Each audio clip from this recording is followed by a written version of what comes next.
Hello friends, আসসালামু আলাইকুম।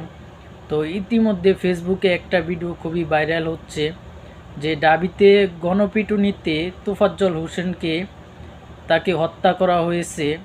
যে বাসিটি পোলাপান তারা এরকম কাজকর্ম কিভাবে করতে পারে, যে এর আগেও মনে করেন আবরার হত্যা এক ঘটনা, তোকে ওকেও এভাবে মারা হয়েছে, কিন্তু সেটার সঠিক বিচার আমরা পাইনি আজও। তো আজও এক ভাই তোফাজ্জল হোসেন, ওকে বাস সিটি পোলাপান, দেখেন উপরে ভিডিওটা, তাকে কিভাবে মারা হয়েছে দেখেন উপরে ভিডিওটা।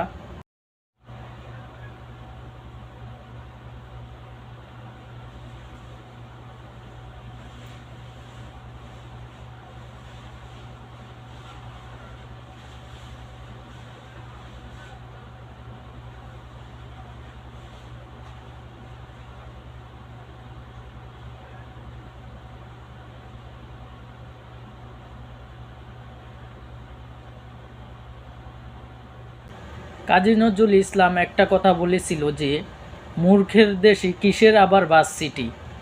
তো এই কথাটার প্রমাণ হচ্ছে এটা দেখেন। তো আগে দেখতে পাচ্ছি আমরা যে আবরার হত্যা, আজ তোফাজ্জল ভাইয়ের হত্যা।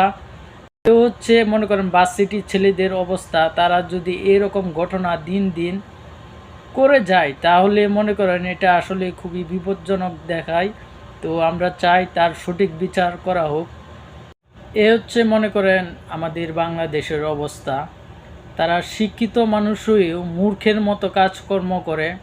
তো বাস সিটি পোলাপান আমরা সবাই মনে করেন তাদের উপর ভরসা রাখি যে তারা দেশ পরিচালনা করবে, অনেক বহু দূরে এগিয়ে যাবে, কিন্তু তারা যে এরকম কাজকর্ম করে থাকে তা আসলে মানা যায় না।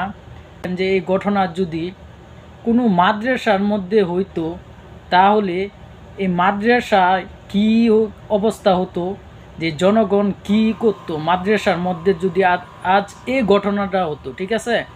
তো আজ বাস সিটি পোলাপান এই ঘটনাগুলো করছে, আমরা আসলে সঠিক বিচারগুলো পাচ্ছি না। তো আমরা চাই যারা এই বাইকে এই নির্মমভাবে হত্যা করা হয়েছে তার সঠিক বিচার চাই আমরা, যেন তার সঠিক বিচার হয় এবং কি এরকমভাবে তাকে শাস্তি দেওয়া হোক যে তার বিচার দেখে আর জীবনেও যেন আর কেউ মনে করেন এরকমের ধরনের অপরাধ না করতে পারে। তো আপনারা সবাই ভিডিওটা শেয়ার করে দিবেন, সবাই ভালো থাকবেন।